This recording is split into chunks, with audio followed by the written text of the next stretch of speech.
Hello जी बच्चों, आज हम पढ़ेंगे पृथ्वी की गतियाँ। बच्चों एक बात बताना, आपने कभी ये सोचा है कि सूरज सुबह में निकलता है और शाम में ढल जाता है? सोचा है क्या आपने कभी ये महसूस किया है कि रात और दिन कैसे होते हैं? सोचा है या महसूस किया है आपने कभी? एक और जवाब देना प्यारे बच्चों मुझे आप साथ साथ में, ताकि हम आपके कॉन्सेप्ट को समझ सकें और आपको अच्छे से जोड़ सके इस चैप्टर से। क्या आप सच में ऐसा होता है क्या सूरज घूमता है, या फिर जिस पर हम रहते हैं हमारी जो पृथ्वी है वह घूमती है, या फिर यह हर समय चलती रहती है पृथ्वी लेकिन हमें महसूस नहीं होती है? क्या आपको ऐसे क्वेश्चन आते हैं मन में? चलो, अगर ऐसे क्वेश्चन आते हैं यानी कि आपका दिमाग अच्छे से काम करता है और आप अच्छे से चीज़ों को समझ पा रहे हैं। बच्चों बस इन सारी चीज़ों में एक जो छोटी सी बात है मैं आपके साथ शेयर करना चाहती हूँ, वो है अगर हमारी पृथ्वी घूमना बंद कर दे तब क्या स्थिति बनेगी, तब क्या होगा हमारे साथ, समझे आप? चलो अब हम आपको बताते हैं कि पृथ्वी की गतियाँ क्या होती हैं। बच्चों जब पृथ्वी अपने अक्ष पर घूमती है, देखो ये पृथ्वी का एक अक्ष मान लो, ठीक है ना, जब ये अपने आप पर ही ऐसे घूमेगी, ऐसे घूमती रहती है, तो इसको हम कहते हैं घूर्णन। क्या कहते हैं बच्चों? घूर्णन, रोटेशन कहा जाता है। लेकिन जब पृथ्वी सूर्य के चारों ओर घूमती है ना, सूर्य के चारों ओर घूमती है, तो उसको कहा जाता है परिक्रमण। तो आपको ये दोनों चीजें समझ में आ गई होंगी ना, कि जब पृथ्वी अपने अक्ष पर घूमती है तो वह घूर्णन कहलाता है, और जब पृथ्वी सूर्य के चारों ओर घूमती है तो वह परिक्रमण कहलाता है। यहाँ तक क्लियर हो गया? अब देखो आप एक चीज, जैसा कि आप जानते हैं पृथ्वी दो प्रकार की गतियां हैं, घूर्णन या परिक्रमण। आपको क्लियर हो गई? पृथ्वी का अपने अक्ष पर घूमना घूर्णन कहलाता है, सूर्य के चारों ओर स्थिर कक्षा में पृथ्वी की गति को परिक्रमण कहते हैं। ये भी क्लियर हो गया आपको? अब देखो, जो पृथ्वी का जो अक्ष है ना, ये काल्पनिक रेखा है बच्चों, ठीक है। इसके कक्षीय सतह से यहाँ पर कितने डिग्री का कोण बनता है? 66 66 डिग्री का कोण बनाता है। ये एक पॉइंट आपको याद रखना होगा कि पृथ्वी का जो कक्षीय तल है वो कितने डिग्री का कोण बनाता है? तो 66.5 का। वह समतल जो कक्ष के द्वारा बनाया जाता है उसे कक्षीय समतल कहा जाता है। क्या कहा जाता है? कक्षीय समतल कहा जाता है। आपको इतना क्लियर हो गया होगा? पृथ्वी सूर्य से, अब देखो यहाँ पर देखो एक बार, पृथ्वी क्या काम करती है कि पृथ्वी सूर्य से प्रकाश प्राप्त करती है। क्या करती है बच्चों? प्रकाश प्राप्त करती है। यहाँ पर देखो, पृथ्वी का आकार गोले के समान है, इसीलिए एक समय में सिर्फ इसका एक भाग दिखाई देता है और आधा नहीं दिखाई देता। पृथ्वी का आकार गोले के समान है, इसीलिए एक समय में सिर्फ इसका आधा भाग दिखाई देता है, और वहीं पर सूर्य की रोशनी प्राप्त होती है। आपको ये पता लग गया होगा, ठीक है। अब हम थोड़ा सा आगे बढ़ते हैं इसमें बच्चों। यहाँ देखें आप सब, ठीक है, कक्षीय समतल भी हो गया हमारा, इसलिए इसका आधा भाग प्राप्त होता है। हमने ये भी देख लिया। सूर्य की ओर वाले भाग में क्या रहता है बेटा? दिन रहता है, जबकि जो सूर्य की तरफ नहीं है वहाँ क्या रहेगा? वह सूर्य से दूर रहेगा। जो सूर्य की ओर भाग है वहाँ गर्मी रहेगी, और जो सूर्य की ओर भाग नहीं है वहाँ अंधेरा रहेगा और ठंड रहेगी। ये चीज आपको पता होनी चाहिए, ठीक है। ग्लोब पर वह व्रत जो दिन और रात को विभाजित करता है, जैसे मानो ये ग्लोब है, इस ग्लोब पर एक व्रत बना देते हैं हम, ठीक है। ग्लोब है, ये व्रत है जो दिन और रात को अलग अलग करता है, उसको प्रतिदीप्त व्रत कहते हैं। समझ गए? क्या कहते हैं? प्रदीप्ति व्रत कहा जाता है। प्रदीप्ति व्रत वह व्रत है जहाँ पर दिन और रात का विभाजन होता है। यह व्रत अक्ष के साथ नहीं मिलता है, इसको आप ऐसे याद रखेंगे।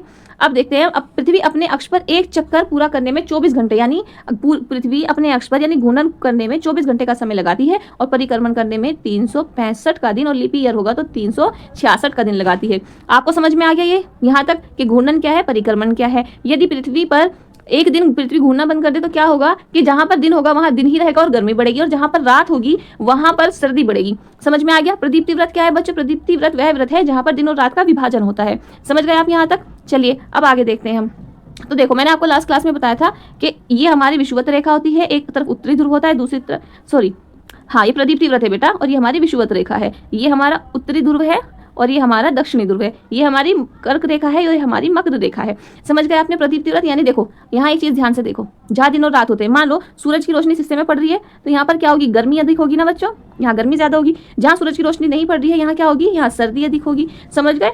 चलिए, और ये प्रदीप्ति व्रत है यानी दिन और रात को विभाजित करने वाला व्रत, घूर्णन के कारण पृथ्वी पर दिन और रात, ठीक है। एक क्वेश्चन यहाँ पर देखो, प्राचीन, क्या आप जानते हैं प्राचीन भारतीय खगोलशास्त्री आर्यभट्ट ने बताया था कि पृथ्वी गोल है और अपने अक्ष पर घूर्णन करती है। तो आपको ये याद करना है कि किसने कहा कि पृथ्वी गोल है? जो हमारे प्राचीन खगोलशास्त्री हैं, आर्यभट्ट, उन्होंने बताया कि पृथ्वी अपने अक्ष पर घूर्णन करती है।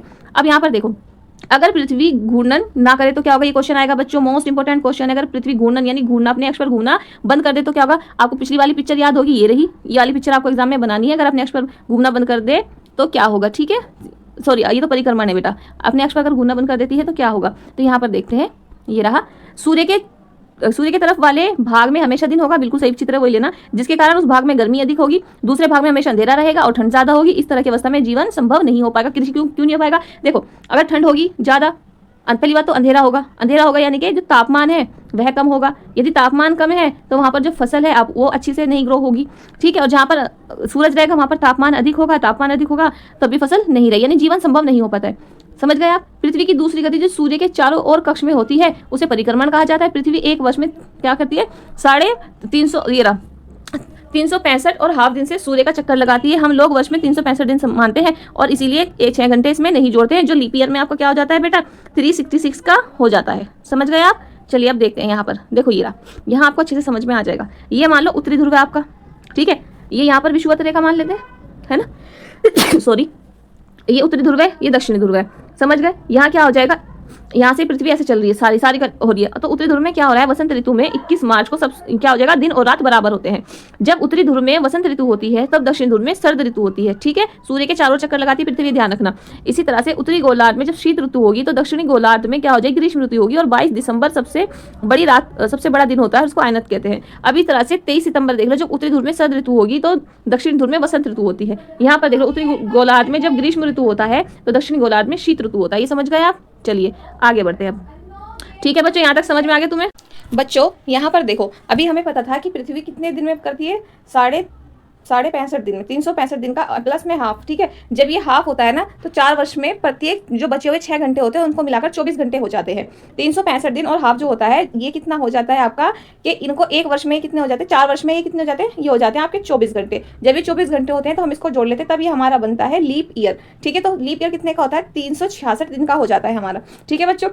इस प्रकार चौथे वर्ष में यानी फरवरी में जब 366 दिन का होता है तो फरवरी जो होती है आपकी वो 28 के बदले 29 दिन की होती है। ऐसा वर्ष में, इस वर्ष में क्या कितने दिन होते हैं, 366 दिन होते हैं। लीप वर्ष इसको कहा जाता है। समझ में आ गए। अब देखो यहाँ पर ध्यान दीजिए कि पृथ्वी पूरे कक्ष में एक ही दिशा में झुकी हुई है। किसमें, एक ही दिशा में झुकी हुई है हर जगह। अब देखो यहाँ सामान्यतः एक वर्ष को गर्मी में, देखो ये आपका एक साल है प्यारे बच्चों। एक साल में आप क्या देखते होंगे, 4 महीने गर्मी, 4 महीने सर्दी, 4 महीने वसंत और 4 महीने शरद ऋतुओं में बांटा गया। यानी एक वर्ष को कितने महीनों में बांटा गया है, 12 महीनों में। और 12 महीनों को भी किसमें डिवाइडेड किया, 4-4 महीनों में। ऋतुओं में परिवर्तन सूर्य के चारों ओर पृथ्वी की स्थिति में परिवर्तन के कारण होता है। यानी गर्मी आ रही है तो क्यों हो रहा है, कि ऋतु में जो परिवर्तन होता है जब पृथ्वी सूर्य के चारों ओर परिवर्तन करती है उसके कारण होता है। बच्चों आपको पसंद आया होगा, इसलिए आपको एक काम करना है, सब्सक्राइब करना है। आने वाली वीडियो आपको टाइम पर मिलेगी और लास्ट में मैं आपको इसके मोस्ट इंपोर्टेंट PYQ कराती हूँ, यानी प्रीवियस ईयर क्वेश्चन पिछले सालों में जितने पूछे जाते हैं, और साथ ही साथ आपको MCQs भी कराती हूँ। यहाँ से आप पढ़ेंगे तो आपको अच्छे से अच्छे मार्क्स मिलेंगे। शुक्रिया बच्चों पढ़ने के लिए।